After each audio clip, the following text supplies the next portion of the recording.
my fine feathered friends. How's it going? Welcome to D4, D&D Deep Dive. This is the show where each week we take a deep dive into one, sometimes two, specific character builds for Dungeons & Dragons 5e, and we crunch numbers about the character, we theorycraft about them, with the intent to not necessarily tell you the right way to play a character, or the best way to play it even, but to explore one potential option for playing a particular character, to create something that is both fun and really powerful to play in-game. So if you are either looking for tips or ideas on a particular character you'd like to play, and or enjoy creating characters for D&D almost as much as you enjoy playing the game itself, then welcome home. This is really where you belong, and I'm really glad to have you here, so thanks for being here.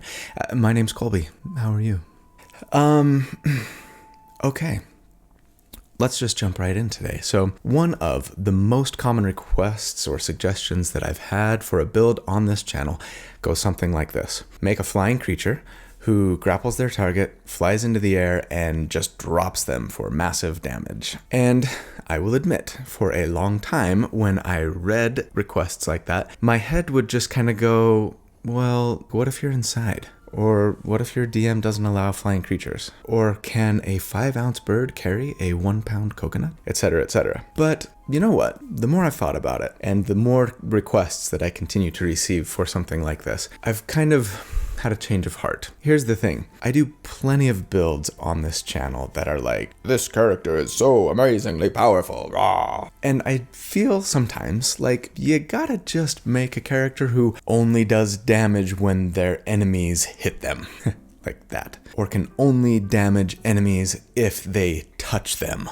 Like that. Or, well, who grapples their enemies and drops them from the sky like an eagle in the Battle of Five Armies.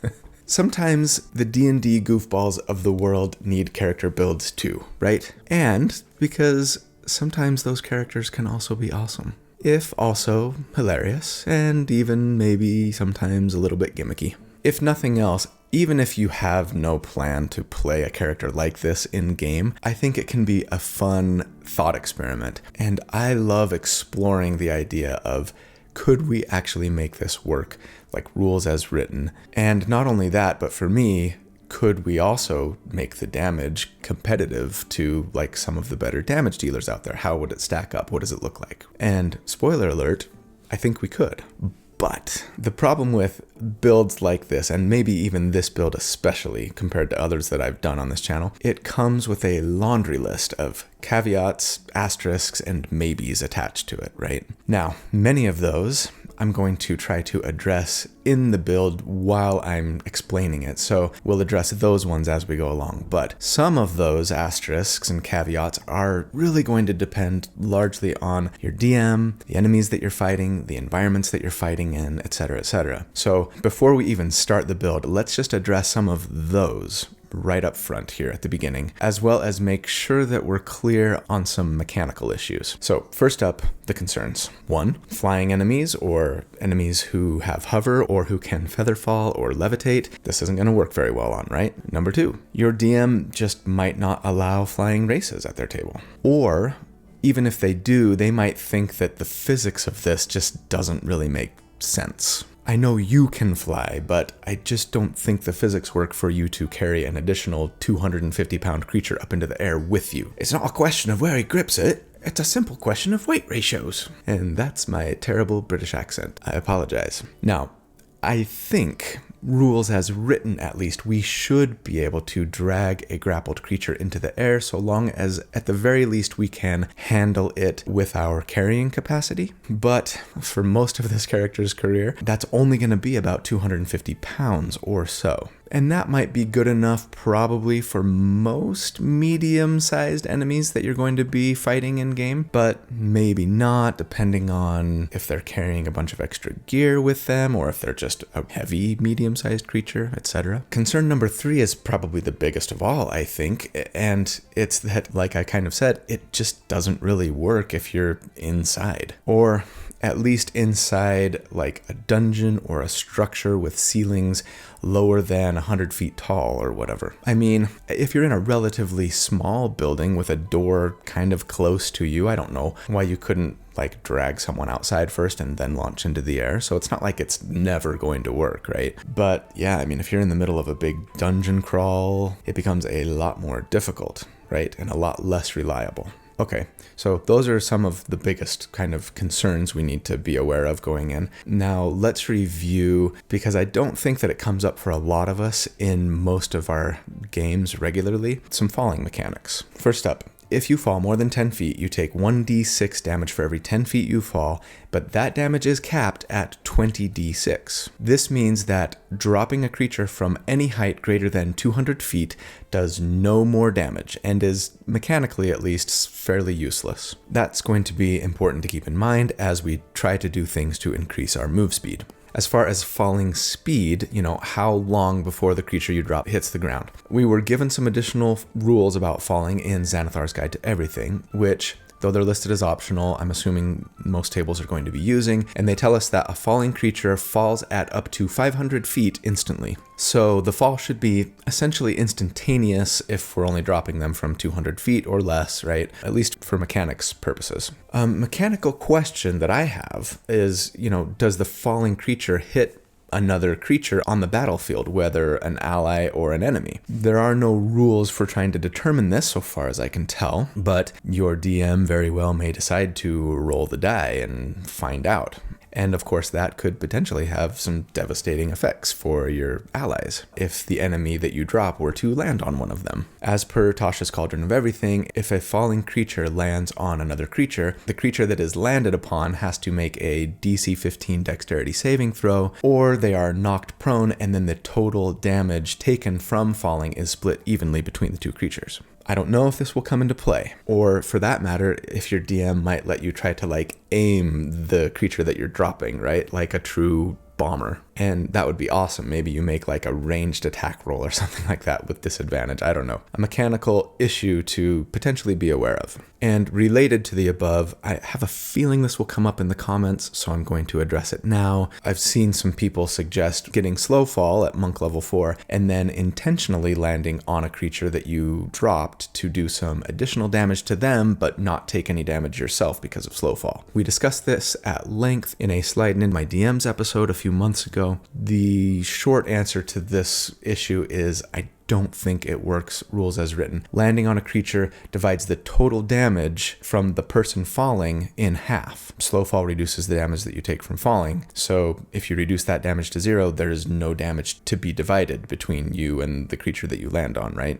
I suppose you could try to reduce the number to something greater than 0 by trying to be strategic about what height you fall from. But at the end of the day, you're going to be receiving as much damage as you deal to the creature. So that's not often a great strategy, and not something, therefore, that I'm going to try to employ in this particular version of the character. Finally, how long would it take you to return back to the ground after dropping your enemy? We're told in Xanathar's that if a flying creature falls, they would fall at the same speed, 500 feet, instantaneously, but that you can subtract the creature's current flying speed from the distance it fell before calculating falling damage. And as we will see, our move speed will be well over 200 feet during this tactic. So if I'm reading it right, we should be able to just fall back to the ground at the same time as our dropped target without taking any damage. If you disagree with that interpretation, let me know and we can discuss it in the comments. So, with all of those things out of the way, just make sure that if you really want to actually play this in-game, have a good long chat with your DM and the other players at your table, I think, about your character concept here beforehand, and just make sure everyone's clear on mechanics. Find out if you're going to be outside or in very tall ceilinged rooms most of the time. That said, if and when this does work, it actually ends up being pretty dang potent. So maybe if you're only outside, say, half of the time. And then we can come up with something else useful that you could be doing the other half of the time. It might actually be a viable character to bring to a campaign. That, of course, is something that you're going to have to figure out. But I'm going to do my level best to make it feel like it would not only be fun and maybe hilarious in game, but also as plausible as possible, even if it's perhaps a little bit on the outskirts of the definition of plausible. But at the very least that it works rules as written so far as I can understand the rules. It's going to be fun. It's going to be funny.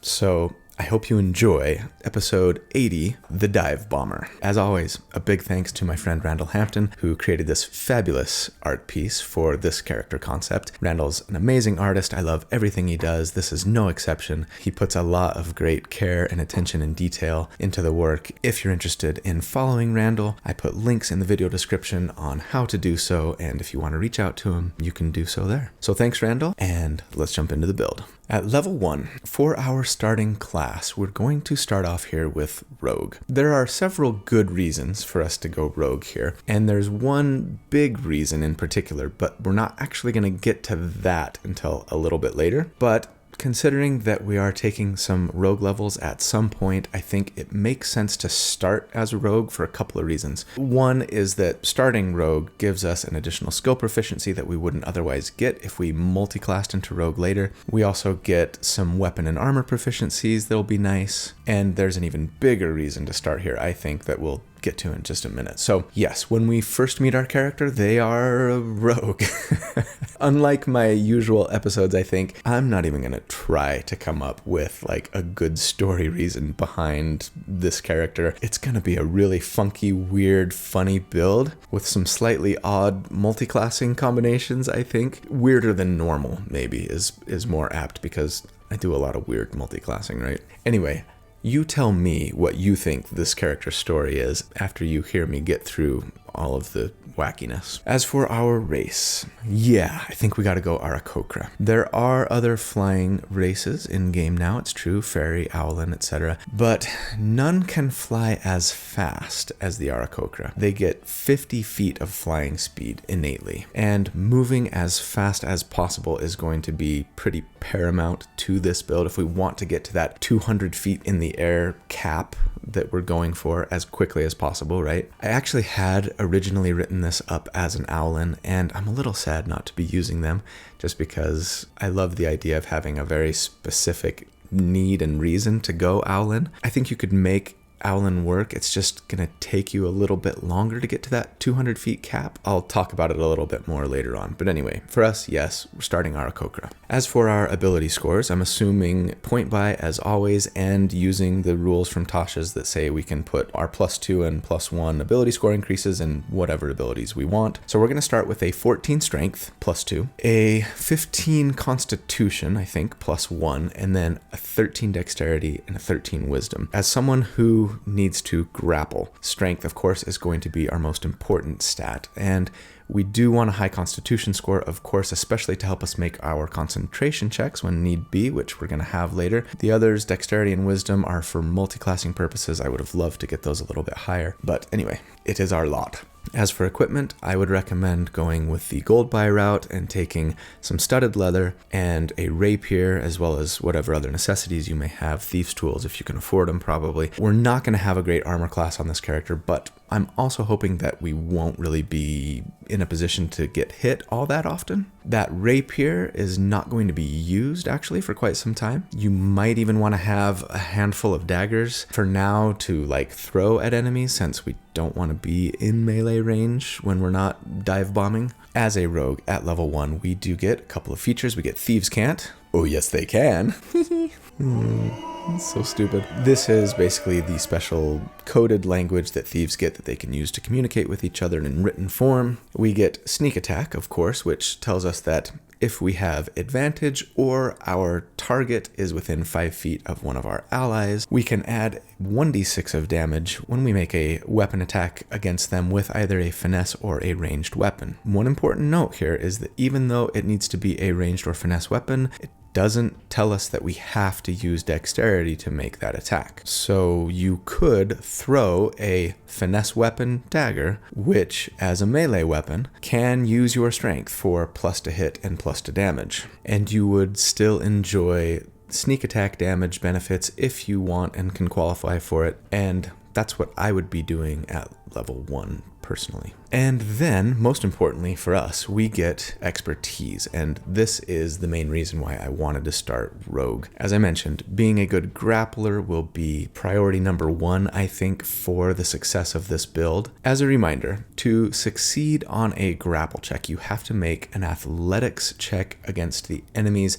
athletics or acrobatics check. Their choice. If you roll higher, you succeed, the target's grappled, and their move speed becomes 0. You can drag a creature that you have grappled, but you can only do so at half your move speed. These are important things to remember. Now, expertise lets us choose 2 skills that we're proficient in, so make sure that when you're building the character, you take athletics as one of your proficiencies, either from Rogue or from your background. And we get to, with expertise, double our proficiency bonus for those 2 skills, or 1 skill and your proficiency bonus that you get from using Thieves' Tools. And thus, right off the bat, at level 1, we would have a +7 to our grapple checks now with a 16 strength and a proficiency of 2 that's doubled. And that's really solid, and it's only going to get better. Way better, actually.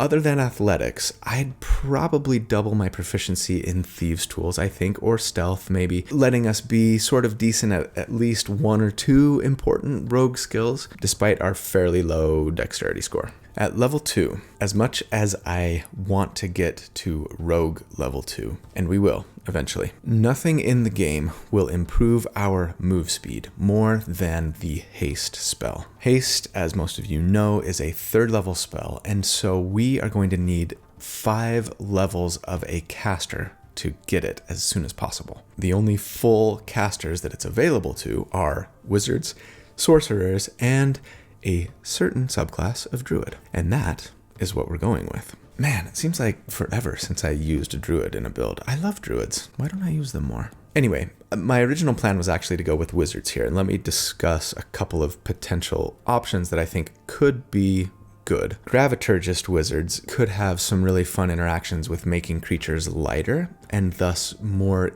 easily able to be lifted into the air, and also eventually can even do extra damage to falling creatures. But that whole make a creature lighter thing requires our concentration, and so would eventually conflict with haste, and that made it a little bit of a deal killer, I think, for me. And then that extra damage to falling enemies bit is only 2d10, and it doesn't come until 10th level in wizard, so it was a really big investment for a somewhat suspect reward, in my opinion, as much as I wanted to do it. Still, worth considering. I was actually thinking Bladesinger as well, potentially for the extra defensive and concentration buffs, of course, but then also they do get an extra 10 feet of walking speed, but it's specifically for walking speed. And our Aarakocra do not have a very good walking speed. We're not using our walking speed, we're using our fly speed, which is different. And so wouldn't apply for us. But coincidentally, if you wanted to go Owlin, I think you do go Bladesinger, because the Owlin's fly speed, unlike the Aarakocra's, is specifically tied to and the same as their walking speed. So increasing your walking speed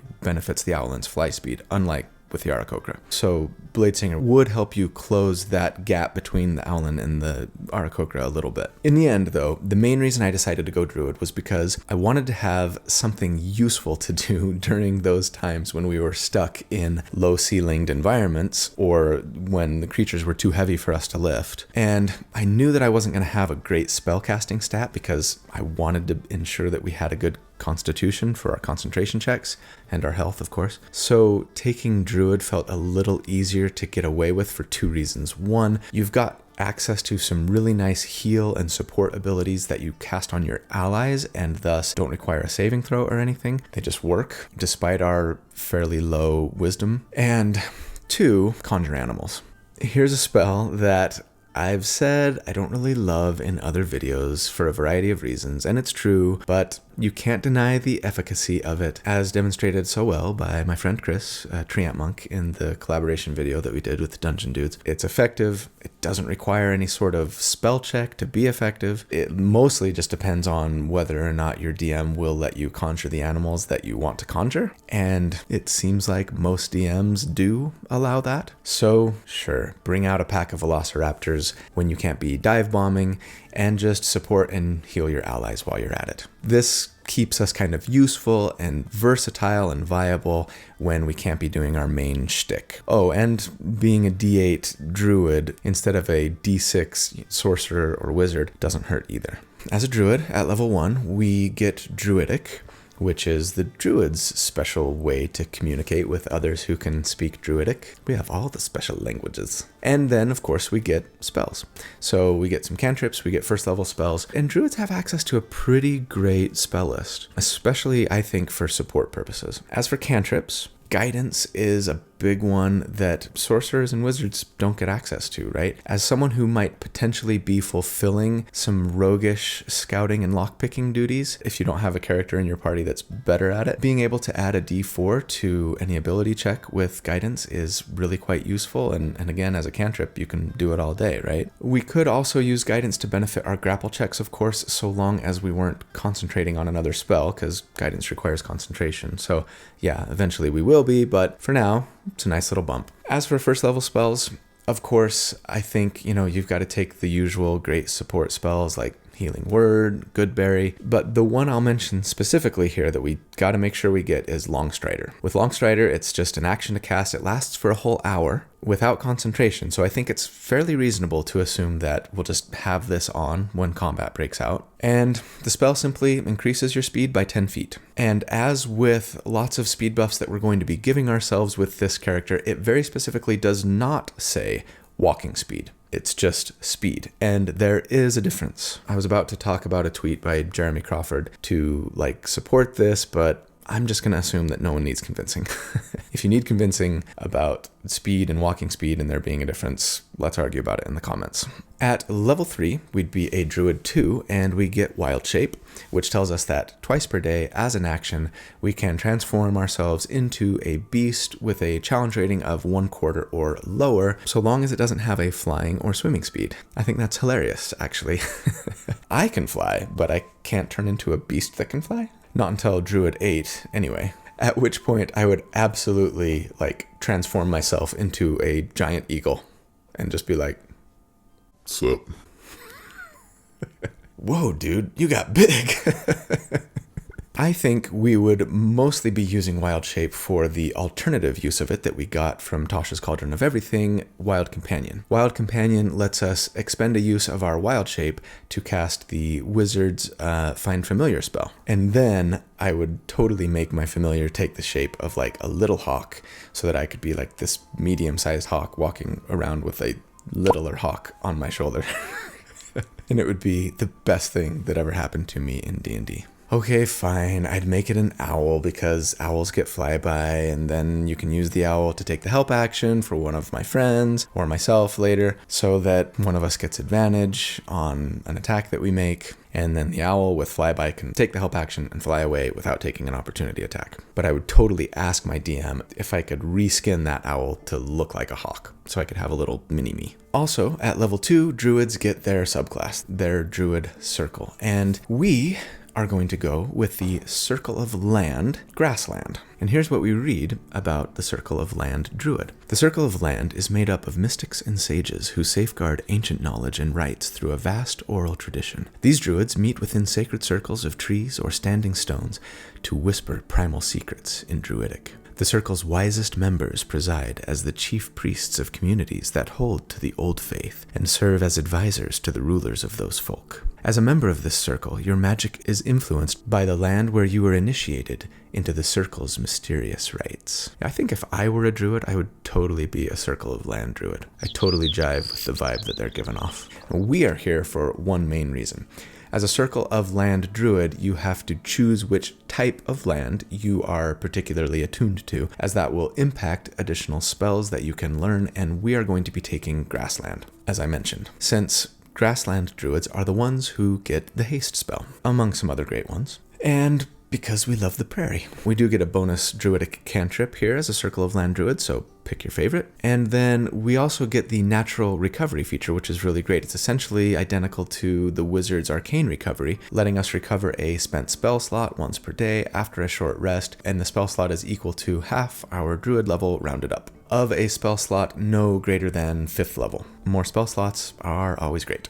At level 4, we would be a Druid 3, and we get 2nd level spells. Grassland Druids automatically get Invisibility and Pass Without a Trace, both of which are really great for someone who might be trying to fulfill roguish responsibilities for their party, or for getting our entire party somewhere stealthily without being seen, right? The other spell that I'll make specific mention of here is Enlarge Reduce. Druids actually didn't used to get this spell until Tasha's Cauldron of Everything came out, and it's potentially an important one for this build. So some more mechanics discussions here. Like I've said, I think most tables would rule that you could drag a grappled creature with you into the air so long as it didn't exceed your carrying capacity. Now, your carrying capacity, we're told, is equal to 15 times your strength score. So with a 16 strength currently, that would mean we have a carrying capacity of 240 pounds. Now, this includes our own equipment that we've got on, so I suggest traveling very light, which admittedly we already are, and like getting a bag of holding as soon as possible, so we're not weighing ourselves down, right? If we can carry close to 250 pounds, I think that would let us lift many, if not most, medium-sized creatures into the air with us. But of course, there will be some that we can't, and especially, of course, creatures large and greater. And this is where a spell like Enlarge Reduce comes into play. So it requires your concentration, yes, but we're not currently relying too much on our concentration for our little shtick, though we will be soon. And with this spell, we can increase our size by 1, so we'd go from medium to large. And we're told in the rules that for each size greater than medium, you double your carrying capacity, as well as what you can push, drag, or lift. So this would get us closer to 500 pounds of carrying capacity if we made ourselves large. And that, I think, should cover most medium-sized creatures at least, and maybe even some large creatures, but probably not many. At level 5, we would be a Druid 4, and we get an ability score increase or feat. I would absolutely love to increase my strength score here for better grapple checks and increased carrying capacity, but admittedly, the difference for carrying capacity would only be 30 more pounds, and I guess I just have a hard time believing that your DM is going to be like, nope, this creature weighs exactly 247 pounds, so sorry, you can't lift it. Maybe if you had an 18 strength. I don't know. I think we're going to be working in a lot of generalities here. I don't think a lot of DMs are writing down the weight of every single enemy that they bring into battle.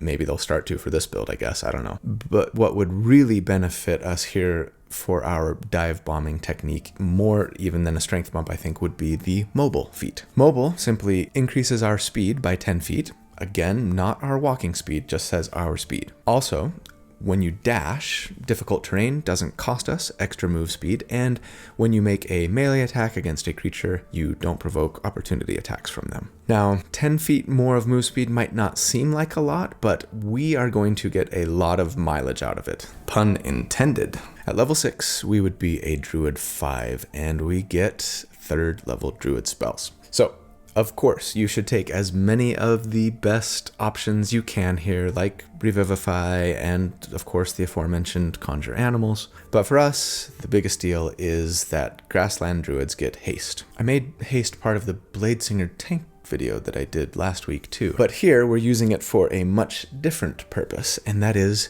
to go fast. So first off, Haste, when we cast it, takes an action, it requires our concentration, and it just straight up doubles our move speed. That alone is incredible. But what's more, it gives us an additional action each turn that we can use to make one weapon attack, disengage, hide, use an object, or, yes, dash. It also raises our AC by 2, which is great, as our AC isn't all that fantastic. But of course, it does come with the major drawback of not letting you move or take actions when the spell ends. What would happen if you somehow lost concentration while 200 feet in the air on haste? It doesn't say that you're like stunned or otherwise incapacitated specifically, but you also don't have hover.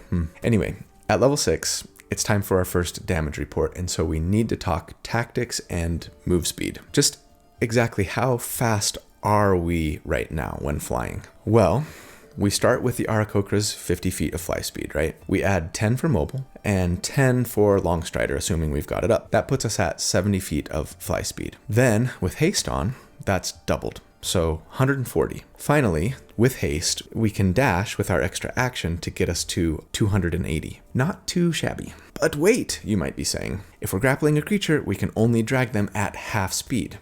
Indeed, you are correct. Thus, for us, the true move speed cap that we're aiming for here is actually 400 feet. If we want to get our poor grappled victim 200 feet into the air, right? Because we can only move at half when dragging. So we've got a ways to go yet. But as for tactics, I think on round 1, assuming we already have Longstrider up, we probably are casting haste on ourselves and then maybe just throwing a dagger with our extra action granted us by haste. Hopefully getting sneak attack off and getting ready for flight. Round 2, we grapple with our action and then just launch straight up into the air, dragging our enemy with us for 70 feet, then using our extra action from haste for another 70 feet. And upon arriving at 140 feet cruising altitude, we drop them. And they plummet to the ground, taking 14 d6 bludgeoning damage upon arrival and falling prone, assuming they're not dead. Well, I guess if they were dead, they would be prone too. So yeah, they fall prone. We fall right after dropping them, maybe stopping 10 or 20 feet in the air above so as to stay safe, if that's allowed. But next turn, rinse and repeat.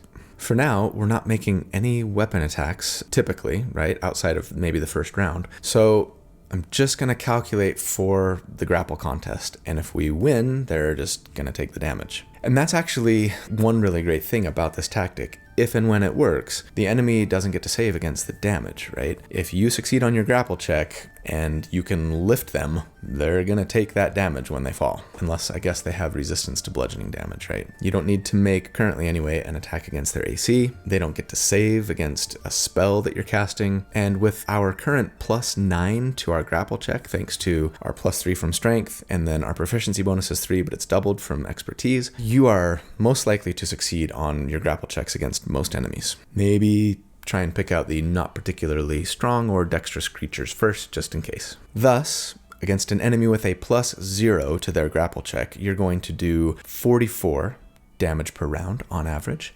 And against an enemy with a +5 to their grapple check, you're going to do 32 damage per round on average. Okay, so how does that damage compare to other sustained damage builds that I've done to date? I mean, it's good, but it's kind of just bottom of tier 1, top of tier 2 compared to other sustained damage builds that I've done at this level thus far. And in case you don't know, check in the video description for links to graphs comparing builds that I've done to each other and giving you a breakdown on this build, etc. And it's for that reason, I think, that we hopefully have a pretty good argument with our DM to let this work more often than not, honestly. I mean, there are a lot of characters out there that can reliably outdamage this character and do so regardless of how heavy they are or whether or not we're outside, right? Do you really want me to roll a Hexblade Warlock DM or a crossbow expert sharpshooter fighter? Do you?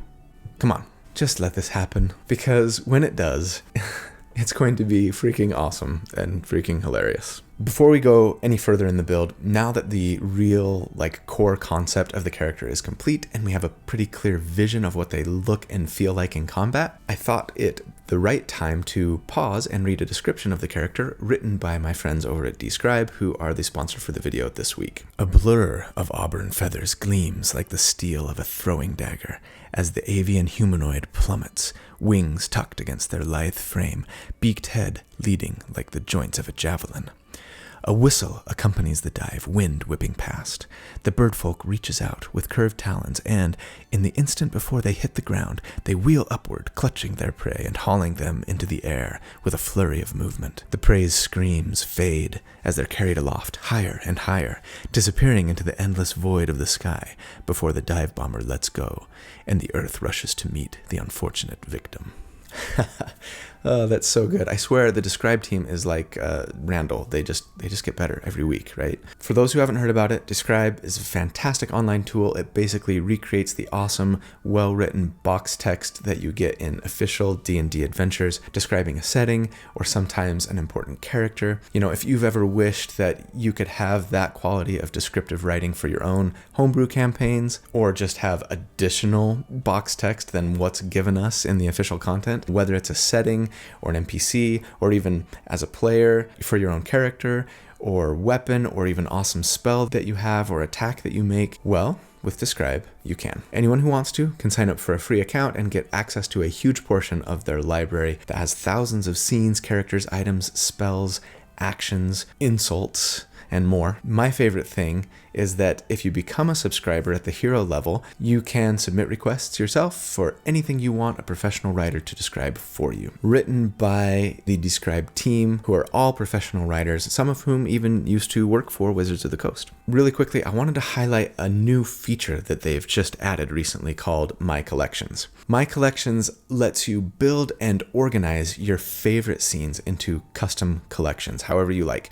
and in whatever order you like, even with like parent-child relationships between scenes in a collection, and even gives you the ability to link as many scenes as you would like into one custom scene. Collections can be rearranged with a really intuitive like drag and drop interface, and notes can be added to a collection or to a scene within a collection. And you can even choose from a large library of illustrated thumbnails to represent a collection and make it really easy for you to spot. So all of these things are just going to make it that much easier for you as either a player or a DM to keep all of your scenes and characters and locations and items and all of that stuff grouped together for very quick, easy access, so that you don't have to spend time plunking away on your keyboard searching for something when you want to read what the dScryb team has written for something cool that you want to share with the rest of the people at your table. I know by the time this video releases, the month of February is going to be almost over, but they are doing a really awesome giveaway for the month of February with subscription prizes that are valued at almost $500. So check the link in the video description to go register for that giveaway if you haven't yet. And of course, when you go to dScryb, please use this URL here that I'll also put in the video description. It's dScryb.com/D4. That's how they'll know that you heard about them from me. And if you do decide to purchase a subscription at checkout, use the code D4 and you'll get 10% off your subscription. So big thanks to dScryb. Love you guys. Let's jump back into the build. At level 7, now that we've got haste finally, I want to get back to rogue, and we'd be a rogue 2 for one very, very important thing. And that is cunning action that we get at rogue 2. Because with cunning action, we can hide, disengage, or yes, dash as a bonus action. Now, why didn't we take this back at character level 2, you might be asking yourself. If I'm being honest, the reason is because I knew that I was going to be doing a damage report at character level 6, and we'd be a lot better off with haste than we would being able to just dash as a bonus action. But also, if I'm being honest, if I were playing this character in game, I might have just gone rogue 2 before druid levels, because then at least we could have gotten our target, 70 feet into the air on our turn. And 76 isn't amazing, but it probably would have made levels 2 through 5 a little less painful and more interesting, and let us kind of be more effective with this shtick earlier on. But anyway, we're here now, and that means with 2 dashes on our turn, plus our just regular movement that we get, while hasted, we can take an enemy all the way up to 200 feet and even have a little move speed left over. And thus, we are a very happy dive bomber indeed. But at level 8, with cunning action and haste now secured, I think we need to go with a different class for a while to help us pull off our little stunt with a little more consistency, and also pick up a little extra damage to boot while we're at it. So I want to take some fighter levels now for several good reasons, actually. As a fighter at level 1, we get Second Wind, which lets us once per short rest as a bonus action heal ourselves for 1d10 plus our fighter level, and we like more hit points. And then of course we get a fighting style. To be honest with you, I don't know that there's a super clear winner here for our fighting style. I mean, the defense fighting style wouldn't be bad to give our armor class a little bump. I also actually really like a couple of the maneuvers that you could get with superior technique. Pushing attack might perhaps let us get our target a little bit higher into the air if we needed to for some reason, once we can actually attack them while flying, which we aren't doing just yet. Or menacing attack actually would potentially make a target afraid of us and thus have disadvantage on their ability checks, including athletics and acrobatics when they're being grappled. But those things are only usable once per short rest, and I'm trying to push our sustained DPR as high as I can, so I guess I will take dueling here to add 2 to our damage for when we are eventually making weapon attacks on our turn. Oh, and in case you were wondering why we're not taking the unarmed fighting style so that we could get an extra D4 in damage to a grappled target, the thing is that damage only happens at the beginning of our turn when we have a target grappled, and we are planning on grappling and ungrappling them all in the same turn. I'm not really planning on starting my turn grappling anyone most of the time anyway. So most of the time we wouldn't enjoy that D4 damage. At level 9, we would be a fighter 2, and we get action surge, of course. Now, one great thing about action surge is that you could take the dash action with it if you needed to. Now, I don't suspect that we would most of the time when we're doing our dive bomb technique because we won't necessarily need more move speed, but I can see some instances where we decide not to cast haste on ourselves because we need, say, enlarge reduce or something in order to get like a bigger creature off the ground. And this way we could at least dash with our bonus action thanks to cunning action and still dash again with action surge, letting us go, it would be 70 feet times 3, so 210 cut in half since we're dragging a grappled creature, so that would be 105 feet in the air. It's not amazing, but still it's something for, when we've got a heavier creature that we want to get off the ground. There are, of course, always lots of great uses for an extra action, so we're big fans of action surge. So at level 9, it's time for another damage report. The only things that have really changed for us since the last time we checked is that we picked up another dash thanks to cunning action, which lets us get to that promised land of 400 plus feet move speed, meaning that we can get our target 200 feet into the air. Also, our proficiency bonus went up, meaning that our grapple checks are now at a plus 11 thanks to expertise. So now, so long as we succeed on our grapple check and we're outside and we can actually lift the thing that we're trying to lift, we would be dropping that target for a maximum of 20d6 damage. And thus, against a creature with a plus 0 to their grapple checks, we would on average be doing 67 damage per round. And against an enemy with a plus 6 to their grapple checks, it would be 46 damage per round. And yeah, we're kind of in about the same place when compared to other sustained damage builds at this level, kind of bottom of tier 1, top of tier 2. But of course, we've got these big caveats that accompany this damage that we're potentially doing. So it's good. It's not amazing, but it's good when it works, and it's a lot of fun. At level 10,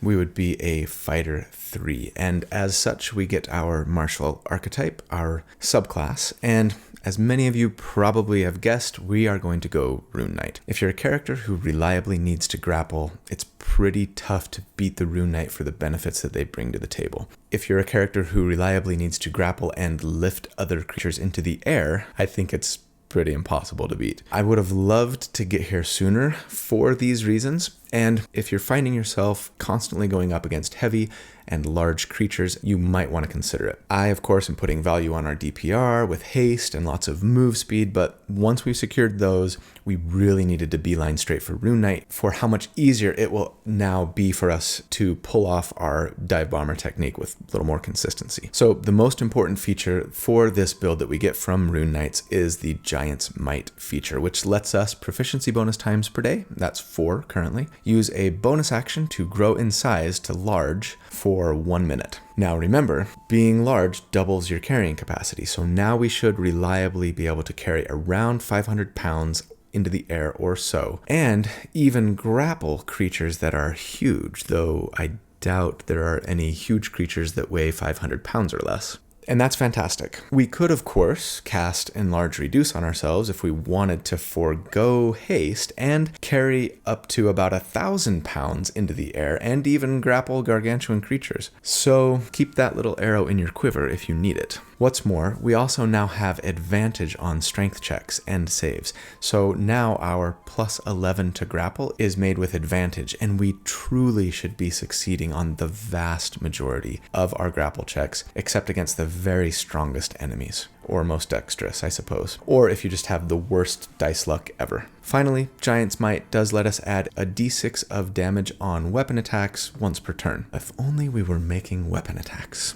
Now, we do get the Rune Carver feature here as well, which is quite good and is typically my favorite part of the Rune Knight subclass. For us, these bonuses are a little less important, but still quite nice. We get to choose from 2 runes from a nice little list, and we can carve them into something that we wear or carry, and then use each of those runes once per short rest to unleash some spell-like magic effects, as well as give us some little passive bonuses. I think for me, for this build, I'd go Cloud Rune, as it's just an incredible defensive boon, letting you use your reaction to cause an attack made by an enemy that hits you or a friend to be redirected to another creature within 30 feet. No saving throw against it, just works. It's awesome. But even better, I think, for this build is the Frost Rune, which you can invoke as a bonus action, and then for 10 minutes, you get a +2 to all of your strength and constitution checks and saves. So yet another potential bonus to our grapple checks for 10 minutes, bringing us up to a +13 with advantage. And, that bump to our constitution saves and thus concentration checks is not too shabby either.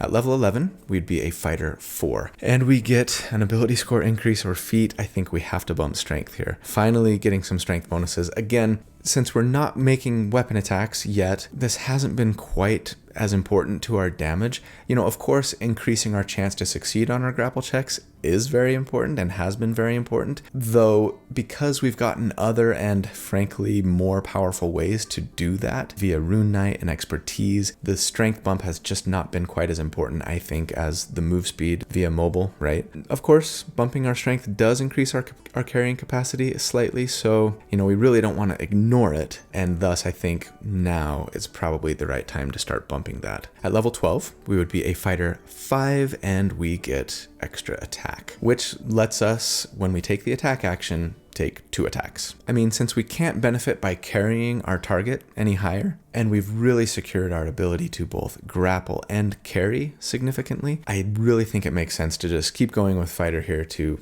pick up extra attack so that we can at least shank our enemies as we're flying up into the sky with them. It's probably the best way for us to add damage to the character at this point, especially since we've got sneak attack and Giant's Might bonuses that we haven't been using thus far. So yes, extra attack now here finally is nice. At level 13, since we're here already and there's another ability score increase or feat just right there, let's go ahead and take Fighter 6 to get that ability score increase or feat that fighters get at level 6. Yay, fighters. And especially since we're making a weapon attack now, bumping our strength does become more important. So yeah, let's go ahead, bump our strength, cap it at 20, and just improve really everything we're trying to do with this character. For our level 13 damage report now, quite a bit has changed for us actually in these last few levels. So first off, I'm just going to assume that before combat begins, we're going to have Frost Rune activated and Longstrider on ourselves, since they last, an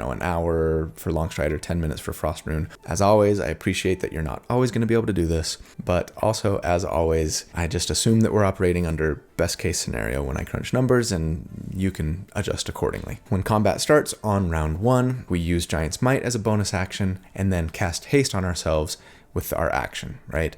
And then with that extra action that we get from haste, probably just running up and stabbing our target with our rapier. Getting our familiar to help us, so we're making that attack with advantage, and adding both our sneak attack and our Giant's Might damage to that stab. On round 2, we grapple, we launch into the air using our full movement, our bonus action dash, and our hasted action dash to get them up to 200 feet in the air, pausing momentarily to stab them with our rapier. Thanks for flying, Arakokra Air. Something to drink? Peanuts? Rapier to the gut. Keep in mind that you only need one hand to grapple, right? So we do have a free hand to be stabbing. Of course, if we get lucky enough to be close to 2 targets, we could always grapple 2. If we're big and they're only about 250 pounds each or less, we could carry 2 targets into the air, and then we're dropping 2 bombs instead of 1, and that would just be awesome. I'm going to assume that we've only got a single target. We now have a plus 17 to our grapple checks, thanks to our proficiency bonus ×2, plus 5 from our strength, and plus 2 from Frost Rune.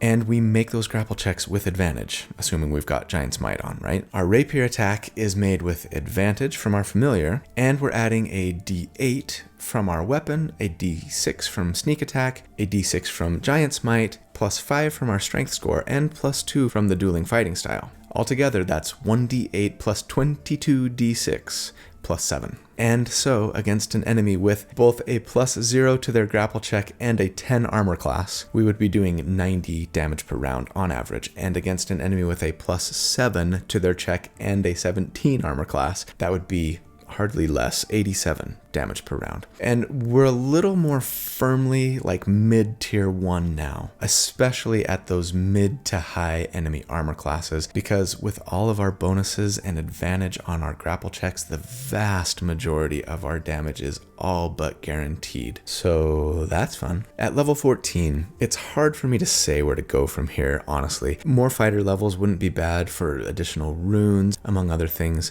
I think if I were actually playing this character at this late level in game, I'd probably go back to Druid for more and better spells primarily, so we could like increase our usefulness when we're inside or fighting big heavy creatures. But since I am building this character for sustained DPR, I suppose for this version of the character I'll just go back to Rogue here, mostly for improved sneak attack damage and some additional defensive and utility benefits. But I'm going to just kind of breeze through these last few levels here, so just strap in. First up, at Rogue 3, our sneak attack does go up to 2d6, so that's nice.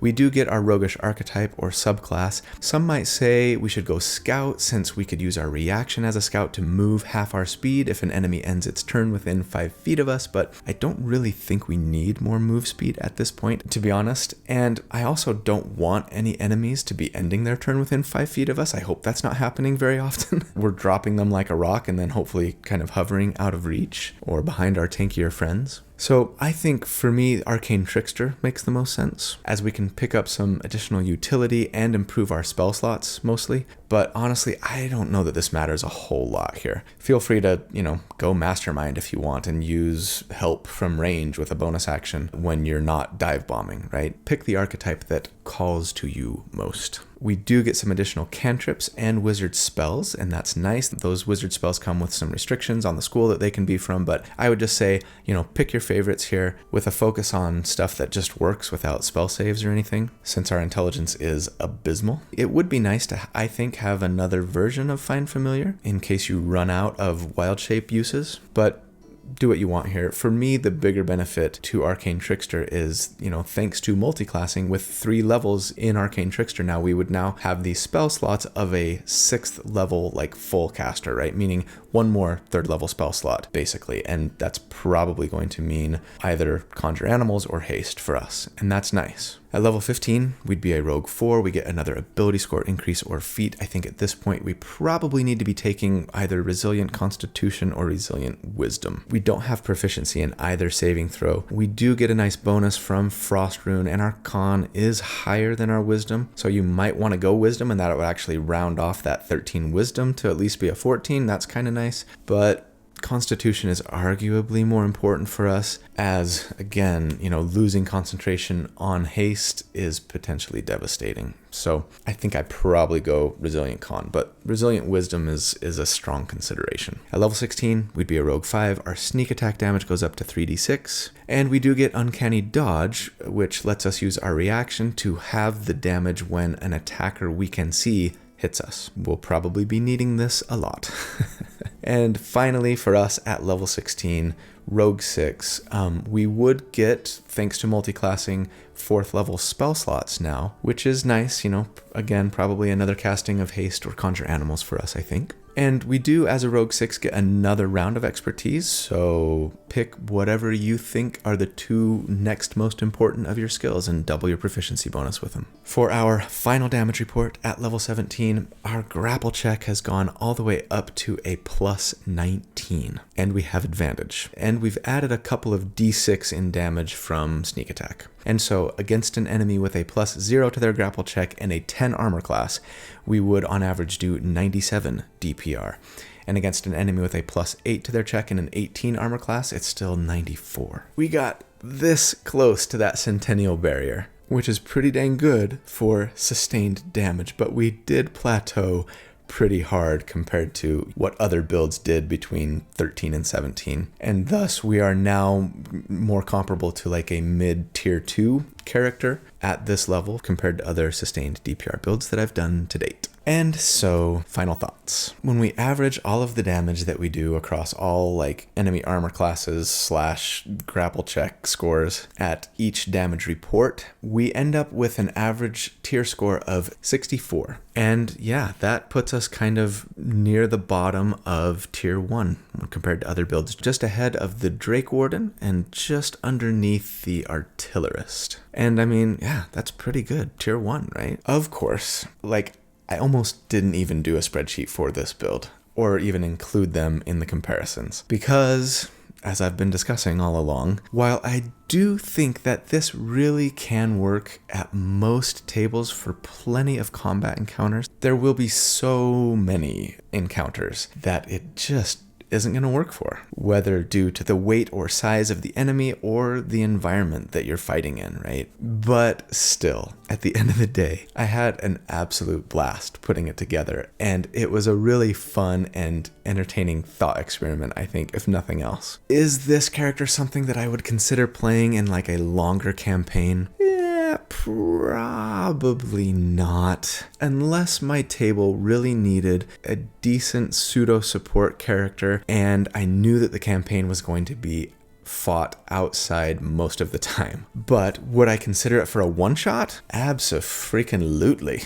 And let's be honest, this character is the exact type of character that's made for someone like my friend Preston. He is a fantastic role player, and he can be very serious and broody with his characters at times. But sometimes, okay fine, most of the time, he really likes to let his hair down and just do something a little crazy, maybe a little silly, something a little creative, off the wall, and hey, I am 100% a proponent of playing D&D however you want to play it. Even if that means grappling your enemies, flying 200 feet into the air with them, and dropping them to their death. So, that is the build for the week. Thanks so much for watching. I love you guys. I hope you enjoyed it. I hope you laughed along with me as you watched. I hope that you check out the other content in the channel if you don't usually do so, and that you like and subscribe and even consider joining the channel as a member if you're interested in supporting me further. But I hope you have a fantastic day. I hope you have a fantastic week. I hope to see you again very soon. And until then, be good and be kind and be happy and be safe. Take care. Bye.